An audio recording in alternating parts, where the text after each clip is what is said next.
ओम श्री गणेशाय नमः। आप सभी का मेरे YouTube चैनल पर हार्दिक स्वागत है। आप सभी को हरतालिका तीज की ढेर सारी शुभकामनाएं। आज की इस वीडियो में मैं आपको बताने वाली हूँ हरतालिका तीज के बारे में। हरतालिका तीज का व्रत क्यों रखा जाता है, किन लोगों को रखना चाहिए, इस दिन पूजा का शुभ मुहूर्त क्या रहने वाला है, व्रत कब और कैसे खोलना है, सूर्योदय और चंद्रोदय का समय इस दिन क्या रहने वाला है। इसके अलावा जो लोग पहली बार इस व्रत को रख रहे हैं उन्हें किन नियमों का पालन करना चाहिए, व्रत से पहले कौन कौन सी चीजें ऐसी हैं जो आपको खानी चाहिए। तो पहले बात कर लेते हैं हरतालिका तीज के शुभ मुहूर्त के बारे में।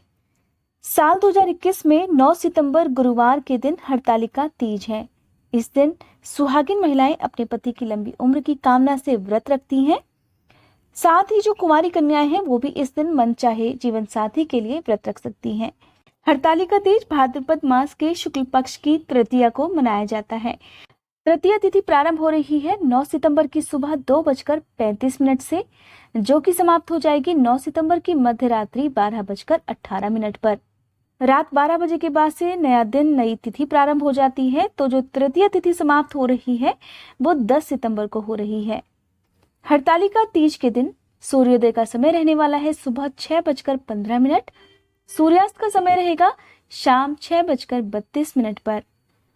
चंद्रोदय का समय रहने वाला है सुबह 8:13 और चंद्रास्त का समय रहेगा शाम 8:25 पर। अब जानते हैं हरतालिका तीज की पूजा विधि के बारे में और नियमों के बारे में। हरतालिका तीज का जो व्रत रखा जाता है वो मेनली सुहागिन महिलाओं द्वारा अपने पति की लंबी उम्र की कामना से रखा जाता है। तो इस व्रत को कुंवारी कन्याएं भी मन चाहे जीवन साथी की प्राप्ति से रख सकती हैं। हरतालिका तीज के दिन कुछ ऐसी बातें होती हैं जिनका ध्यान आपको रखना होता है। कहा जाता है कि अगर आपको किसी भी व्रत के नियमों की पूरी जानकारी है तो आपको आपके किए गए व्रत का, पूजा पाठ का पूर्ण फल प्राप्त हो सकता है। सबसे पहला नियम कि आप कभी भी कोई भी पूजा पाठ करते हैं या फिर व्रत रखते हैं तो उससे एक दिन पहले आपको शुद्ध सात्विक भोजन ग्रहण करना चाहिए। यानी कि आपको लहसुन प्याज का बना हुआ खाना या किसी भी प्रकार का मांसाहार का प्रयोग नहीं करना चाहिए। इसके अलावा व्रत के दिन भी आपके घर में शुद्ध सात्विक भोजन ही बनना चाहिए। व्रत करने वाली महिलाओं को या फिर कुंवारी कन्याओं को आज के दिन शुद्ध आचरण रखना चाहिए। सुहागिन महिलाओं को ब्रह्मचर्य का पालन करना चाहिए, अपना मन शांत रखना चाहिए। व्रत के दिन आपको किसी का भी अपमान नहीं करना चाहिए। कहते हैं कि अगर आपने किसी को गुस्से में कोई अपशब्द बोल दिया या किसी के बारे में आपने मन में कोई बुरा विचार रख लिया तो कहते हैं कि आपका व्रत खंडित हो जाता है या आपको आपके किए गए व्रत का पूरा फल नहीं मिलता है। तो ऐसे में आपको बहुत सारे नियमों का ध्यान रखना चाहिए। अब बात करते हैं पूजा विधि की। तो जो भी महिलाएं पहली बार इस व्रत को रखना चाहती हैं वो अपने घर में जो भी बड़े बुजुर्ग हैं, जो भी सुहागिन महिला अगर आपके घर में जो भी इस व्रत को रखती हैं, आप उनसे पूछकर उनकी बताई हुई विधि से भी व्रत कर सकते हैं, क्योंकि हर जगह के जो नियम होते हैं वो कुछ अलग होते हैं।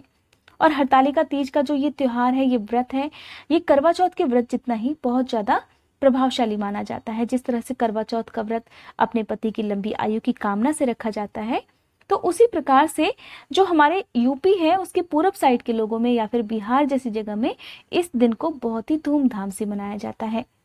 बात करते हैं कि एक दिन पहले आपको क्या चीजें ऐसी खानी चाहिए, क्योंकि हरतालिका तीज का जो व्रत होता है वो निर्जल निराहार रहा जाता है 24 घंटे के लिए। तो ऐसे में आप एक दिन पहले सबसे पहली बात तो खूब सारा लिक्विड ले सकते हैं, दूध, फल, जूस जो भी आप ले सकते हैं। साथ ही आपको मिर्च मसाले जैसे खाने को भी त्याग देना है एक दिन पहले, ताकि आपको अगले दिन व्रत रखने में कोई भी परेशानी ना हो। अब बात करते हैं व्रत के दिन की। तो आप सुबह के समय हाथ में जल लेकर स्नान करने के बाद आप साफ स्वच्छ वस्त्र धारण कर लीजिए। सुहागिन महिलाएं आज के दिन लाल रंग के वस्त्र धारण करें तो बहुत अच्छी बात है। कुंवारी कन्याओं को भी आज के दिन लाल रंग का ज्यादा प्रयोग करना चाहिए।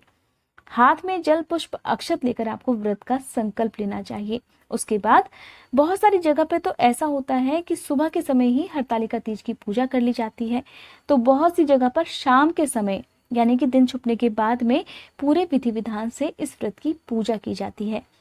तो आप जैसा भी नियम मानते हैं, आपकी तरफ जैसा भी प्रचलन है, आप उस अकॉर्डिंग इस व्रत को करिए, वैसे ही पूजा पाठ कीजिए।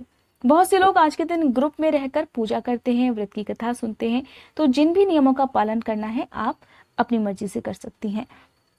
व्रत के दिन आप सबसे पहले अगर घर में इस पूजा को करती हैं तो एक चौकी पर आपको साफ पीला या लाल रंग का वस्त्र बिछाकर उस पर भगवान गणेश, भगवान शिव और माँ पार्वती जी की स्थापना करनी होती है। वैसे जो हरतालिका तीज का व्रत होता है उसमें आपको घर पर ही मिट्टी से या फिर गाय के गोबर से या फिर हल्दी से भगवान गणेश, भगवान शिव, माँ पार्वती जी की मूर्ति बना लेनी चाहिए। आपको जिस तरह से भी बनानी आती है आप उसी तरह से बनाइए और उसके बाद विधिवत स्थापना करके इनकी पूजा करनी चाहिए। अगर आप ऐसा भी नहीं कर सकते हैं तो आपके पास जो भी मूर्ति है या तस्वीर है आप उनकी भी पूजा कर सकते हैं। स्थापना करने के बाद सबसे पहले भगवान गणेश को, भगवान शिव को तिलक लगाएं। ध्यान रखना है भगवान शिव को हल्दी नहीं चढ़ाई जाती है। इसके अलावा आप माँ पार्वती को सिंदूर लगाएं। सिंदूर लगाने के बारे में कुछ बातें ऐसी हैं जो मैं आपको इस वीडियो के आखिर में बताने वाली हूँ। तो आप इसके बाद फल फूल अर्पित करें, जो भी आपके पास पूजन सामग्री है वो आप अर्पित करें। ओम उमा महेश्वराय नमः इस मंत्र का जाप करें। पूजा करते समय माँ गौरा के मंत्रों का जाप करना चाहिए। इस व्रत का नाम हरतालिका तीज क्यों पड़ा, इसके बारे में एक मान्यता है।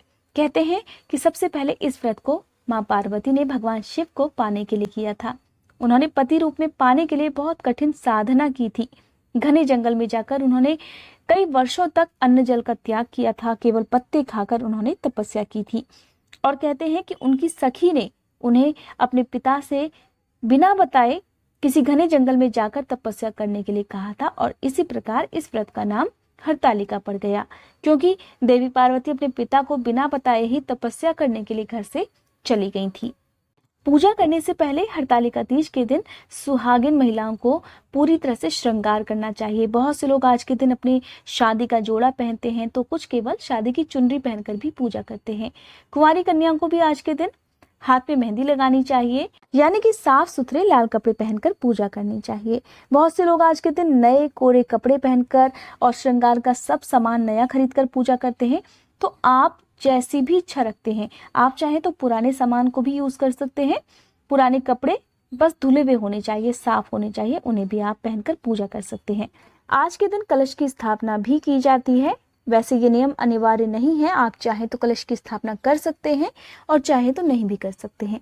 कलश की स्थापना ठीक वैसे ही करनी है जिस तरह से आप नवरात्रि में या फिर बाकी दिनों में करते हैं। अब धूप दीपक जलाकर भगवान गणेश, भगवान शिव, माँ पार्वती जी की पूजा करें। भगवान गणेश को आज के दिन चाहे तो लड्डू का भोग, चाहे तो दूर्वा चढ़ा सकते हैं।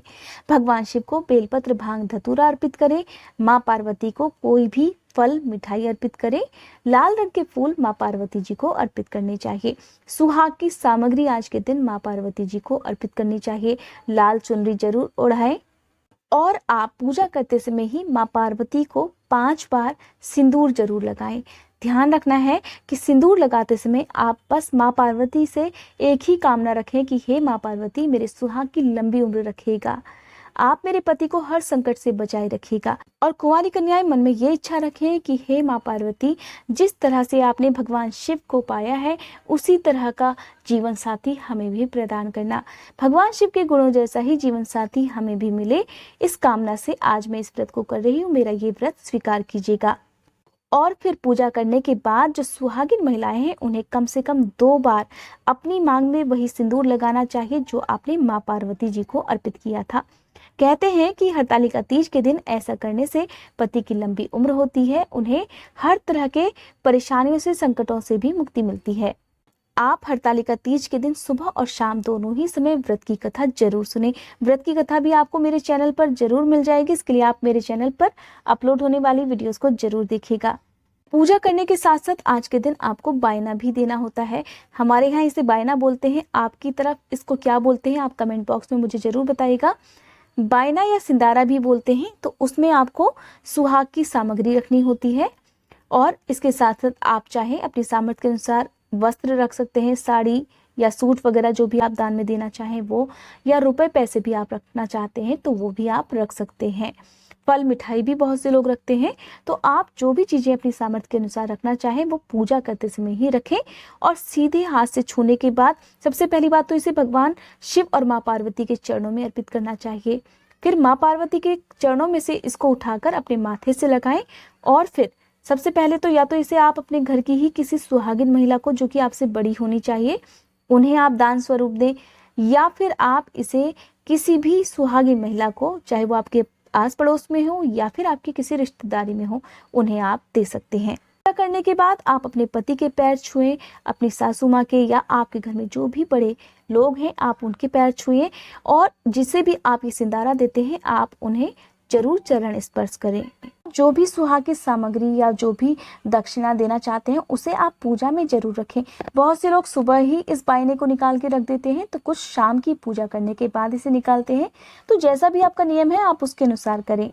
फिर आरती करें और इसके बाद क्षमा याचना जरूर करें, अपना व्रत प्रारंभ करें। 24 घंटे का ये व्रत सबसे ज्यादा कठिन होता है, लेकिन अगर सही मायने में इसे पूरे विधि विधान से कर लिया जाए तो कहते हैं इसका पूरा फल भी जरूर मिलता है। हरियाली तीज के दिन आपको अपने हाथ में मेहंदी, पैरों में आलता और मांग में सिंदूर जरूर लगाना चाहिए। इसके साथ ही सुहाग की कोई भी सामग्री जो कि आप प्रयोग नहीं करती हैं, खराब हो गई है, टूट फूट चुकी है, उसे आप हरतालिका तीज के दिन बिल्कुल भी ना फेंकें। आप बाद में फेंक सकते हैं, लेकिन किसी भी ऐसे व्रत के दिन आपको नहीं फेंकना चाहिए जिस दिन आप अपने सुहाग के लिए ये पूजा पाठ या व्रत रखती हैं।